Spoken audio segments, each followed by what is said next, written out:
Hello दोस्तों, लेके आ गया भाई CB हॉर्नेट 2.0। काफी प्रीमियम चीज रहने वाला है भाई। इसमें UHD फोक, डिजिटल मीटर, LED हेडलाइट भाई, पार्किंग लाइट, चार चीज देखने को मिल जाता है गाड़ी में। साथ ही साथ ABS भी मिल जाता है।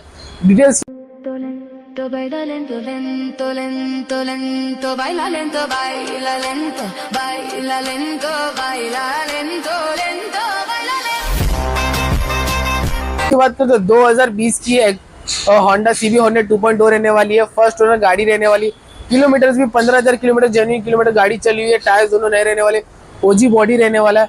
प्राइसिंग की बात करें तो भाई मार्केट से चैलेंजिंग रेट रहने वाला है। जहां आपको ये 85-80 का रेट मिलता है, तो भाई सुनील ऑटो की से 73,000 में ये डील को लॉक कर दिया जाएगा।